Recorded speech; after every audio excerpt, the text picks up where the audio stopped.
Today we're going to jump into a recently released video series on Amazon Prime called Mr. and Mrs. Smith. And we're going to talk about an episode where they're in couples therapy trying to resolve some conflict. But before we do that, let me introduce myself. I'm Christina Morelli. I'm a couples conflict resolution coach, and I'm here to help couples turn their conflict into connection. So in today's video, we're going to break down where the communication breakdowns are, talk about the things that they were doing wrong and what they should be doing instead to actually help resolve the conflict productively, and then repair any type of relationship injuries that had happened during that time. So let's jump into the first scene where they are in therapy.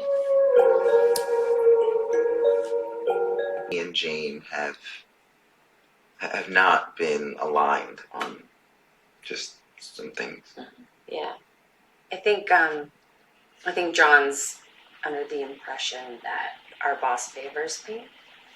Well, But he does. Okay. First thing that we notice here is that there is a lack of acknowledgement as to what he said about that we are misaligned, and then jumps to assumptions as to, I think he is experiencing this, versus the right thing to do would be, the story I'm telling myself is that you are feeling this way. Is that true for you?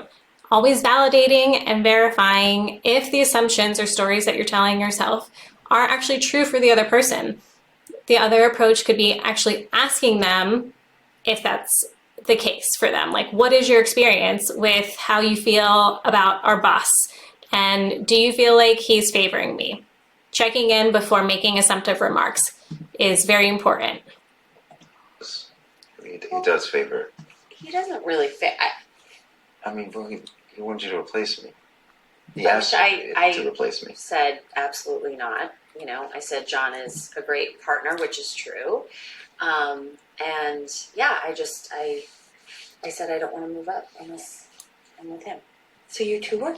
So that's one thing that they did do right, is talking about the good things. He is an amazing partner, and I want him to come along on my career journey ride with me. Together. Yeah. Yes. And what is it that you two do? We're computer software engineers. So, where else are you feeling misaligned? On kid stuff. Kid stuff. Yeah. It's a very big subject. Yeah. Let's talk about kids. Okay.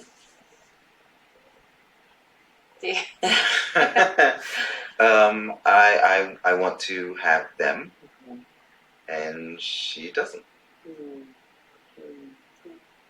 What are your reservations about children, Jane? I just feel like in the line of work that we do, it doesn't really feel responsible. As software engineers. Yeah, I think they're just Yeah. stressful, you know. It's just a fast-moving high business. intensity. High intensity. I had no idea software engineering was so intense. Yeah, there's a lot of pressure. So, working together, living together. Mm. How is that? It's tricky. One thing that I do really appreciate in this moment is the contact that they have and the hand holding. I think that is really important, because you'll notice further in the episode, spoiler alert, when they go back to couples therapy, they are on opposite sides of the couch, not even facing each other. Tricky? It's okay. This happens. It's why we're here. The other thing I'm noticing right now is that instead of just holding space for his feelings and his autonomy of his feelings, of it being tricky, she's slightly offended that he had a different view on how he was feeling about working and living together. What? Can I ask how it's tricky? Or Very good right there. Asking instead of assuming. in what way does it feel tricky to you? What? There's Well, a disconnect in the hands. It's one of those things where I feel like her default is to be controlling of the situation. It's really interesting. I don't agree. I think that feels a little unfair. That's how. Okay, so again, invalidating his experience by saying that I don't think that's fair, although she has a right to say that I don't agree with that statement. But I think what's important whenever you're disagreeing with somebody's experience is still acknowledging their experience. Saying something along the lines of, I hear that you feel that I am controlling, and I would like to understand more about that to get more clarification versus immediately going on the defensive and in a way trying to stay calm when you're feeling defensive and being like, I don't agree. Instead, asking more clarifying questions, trying to get deeper understanding so that way you understand or she understands what her part is in why he's feeling that way. How I feel. So I'm going to rewind that real quick. Don't agree. I think that feels a little unfair. That's how I feel. So she essentially said that it's how you're feeling feels unfair. But he does go in and clarify, like, this is how I feel, and you can't argue with how I feel, which I agree with. And I feel like that's unfair. Okay, so again, completely disregarding his experience and making it about her. So I don't care what you're feeling. I feel like this is unfair, and I don't feel like that's true. I'm not even going to recognize or acknowledge what you're feeling in this scenario.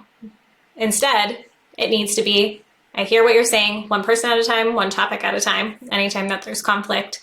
And any feelings that are coming up for you that may be opposing to your partners, I always suggest taking a note and coming back to that at a later time, because it's very important that you stay focused on the one topic and that one person until that feels resolved.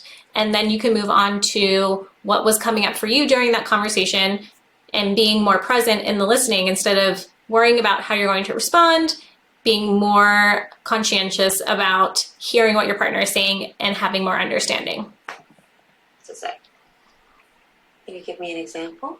Yeah. Contextualize it for both Jane and myself. Yeah. Like the thing we did the weekend. How many? All right, I'm going to fast forward. Only one. Hey. We're trying What? to deal with that. Work related. Court. Yeah. And did you sign them? It was All right, we're going to keep going. Can't do as well. So It's taking forever. no, you just don't like that I was doing it well without you. That's the problem. Oh, you feel. All right, so she just said it felt like it was taking forever, which is why she needed to intervene in this work project. And he said, no, you just don't like that I was doing it well without you. This goes back to his feeling of she needing to be in control and her expressing that she was getting impatient and that it could have just been handled a lot easier. This is where I'm hearing a distrust happening between the couple, in that she doesn't trust that he can get the job done in the way that she would assume it needed to be done, versus letting him do it the way he needed to do in his own process and in his own way. She had an idea on how the project should have been done or the killing should have been done, and anything outside of that was unacceptable. Oh, this bothers Jane. I know it does. I mean, if we're being honest, I was bonding with Black people. Oh my God. And it was something that she can't do as well. So I had access in a way that she will never have, and it bothered You me. were in there with these guys. They were just talking about different kinds of girls and submissive girls. I mean, No. what you were bonding over was being sexist. That's what it was. Okay, name calling. Instead of talking about that makes what you said, when you said X, it made me feel like angry because it felt sexist to me. Instead, she just essentially said, what you were doing is sexist. Say more about that. No, we were talking about Maya. You know who I was obsessed with back in the day? Maya.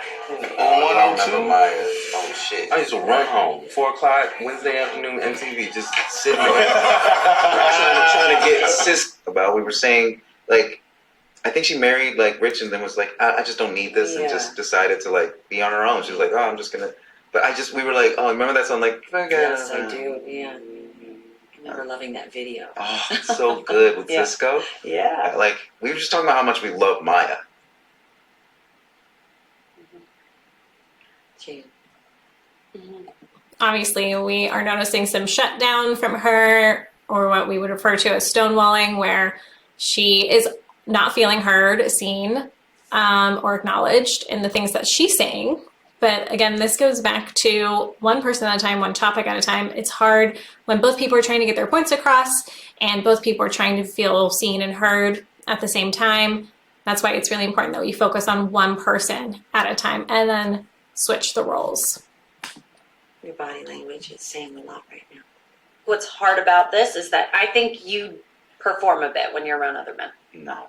Yeah, No. I think you were performing with them. You weren't even laughing. Like, Okay, going back, he immediately dismissed what she said instead of, again, going back to the asking clarifying questions to understand more as to why she felt that way and trying to get more understanding and actually having a conversation instead of, you perform when you're around other men. And he's like, absolutely not. That's totally disregard, dismissal, probably a form of contempt in what she was saying, which again are the small killers of relationships and things that contribute to escalating conflict. Well, we were doing it. That's how I laugh. no, I've never heard you laugh like that. That's how I laugh when I think something's actually funny. That's my real laugh. What? Actually funny. Did you hear that? Let's. Okay. Now they're switch tracking, which means that the subject is now have gone off the rails and now they're talking about how she's offended, that he doesn't think that she's actually funny, which is the assumption that's being made based off of the comment he made. So now there's some passive aggressiveness that's happening, which that could have been passive aggressive comment on his part of saying, that's how I laugh when something's actually funny. That absolutely could have been a dig. She received that dig and switched lanes of the conversation and was like, now we need to talk about this when we were initially talking about this, and that went unresolved. And as conflict happens, and there's so many little things or different topics that are happening in the conflict that go unresolved, this is how resentment builds up. This is why it's really hard to repair relationships after a long time of fighting with no resolution. Everything needs to be resolved before you can move on to the next topic, in my opinion. Let's try to refrain from using cruel or absolute language while we're in here. That's great. So she's talking about not using absolute language. I think that that is really important and something that they have been doing. Outside of here, you can do whatever you want. Not really, but you know. I think it's something that he does when he's around men. Mm-hmm. And I don't know if it has something to do with his dad or if it's something to do with Wow. how he grew up. Okay, and how your mom- listen, we have a therapist. Okay, again, going back into throwing in the past, blaming instead of understanding. We have a therapist here. Let her do her job, okay? You're being out of pocket, all right? What does that even mean? I think what John means by being out of pocket is that you are crossing a boundary. Thank you. Okay. Okay. So fine. apparently He was bringing up the family was crossing a boundary, and he was like, absolutely not. You're not allowed to, but maybe the therapist can. crossing a lot of boundaries when he was in this conversation. How Yes. so? What How so? boundaries? You were being racist. He was saying racist things about me. I wasn't. I love Latino women, but I don't love their families. The family, it tells you a lot about them. I went east. You went east, would you? East? She's not like that at all. She must be Filipino. Yes? Oh. Like, No. I do recognize that in your individual communities, certain ways of communicating are permissible, but I think bonding over racism within that community at your wife's expense is hardly the way to go about that. the problem wasn't about that, okay? It wasn't about what I said. It was about what she did. Okay, so now he is essentially saying that everything that we've been talking about up to this point, that's not the actual problem, which it is the problem because it wouldn't have been brought up if it wasn't the problem. And now he's putting the blame back on her and saying it's actually about what she did that night. but not about my racist comments, not about, so now he's deflecting and diverting the attention back onto her versus taking some accountability and responsibility for the things that he said that made her feel like he was being sexist and racist. See, that's the thing with this nigga. So we're gonna Do something. 15 minutes. I'll be That's back. Shoot. Okay. I am so sorry. Just tell me you're jealous. And that you almost got me kissed. You almost got me killed. Did you kill? I saved you. You didn't save me. I didn't need your help. Oh, really? Did you die? All right, so now there's some emasculating happening. Is like, just tell her you're jealous. I wasn't jealous. I was saving you. And he was like, you weren't saving me. I had it under control. You dead right now? Am I dead right now? And just because he's not dead, it's all because of her. Instead of actually letting him go through his process and seeing if he would have been able to work it out on his own. She swooped in, entered into her masculine energy, and did take control of the situation and took away his ability to actually handle the situation that he specifically asked, I want to do this on my own. Yeah. What, are you insane? All right, What do you think? calling names, insane, off limits. You are, guys. Down. I Down. almost died. So sorry about that. No. Oh, it's no problem. He sounds sweet. Yeah, he's disrespectful. Sorry. Forgive me. No.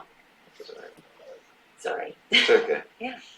So, John, you think we can come up with a word other than controlling to explain why Jane might have intervened? I like that. So obviously controlling is a triggering word. So try to refrain from using triggering words with your partner in any state of conflict and get more understanding as to why you feel like it was quote unquote controlling, or whatever word that we're trying to avoid using that may be offensive or putting your partner on the attack. I feel like maybe Jane intervened possibly because she can be anxious. And do you want Jane to feel that?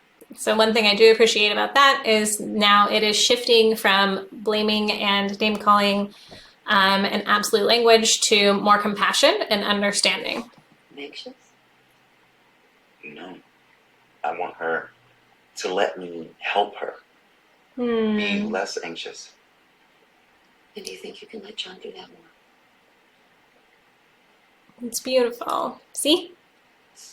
Getting to the core of the issue when that was really the core of the issue. All of that other stuff were the symptoms of the core of the issue. And now they understand that he, through some compassion questions, that she is likely feeling anxious, which is why she feels a need to be in charge of the situation and take control of it. And he doesn't want her to feel anxious. He wants her to allow him to help her, which is beautiful and seems to look and seem comforting for her. And she agrees to allowing him to help. And they feel resolved. Look, see? I don't know. I just have trouble still with the idea of like, how do I do that without making sacrifices to the parts of, without sacrificing parts of myself that make me me? It's a good question. When I was spending some time in the jungles of Tortuguero, Costa Rica, a rare mantle howler, the Alawata palliata, stared at me. This example doesn't make any sense, which they make fun a of. chunk out of my face. They're pretending like it makes sense, but it doesn't make any sense. We're out of time. Okay. All right. Well, let me know if you found this to be helpful. I would love to hear your comments. And if you like this video, please click subscribe and like this video and share it with other people who can learn on better ways to effectively communicate within any relationship, whether it is platonic or romantic.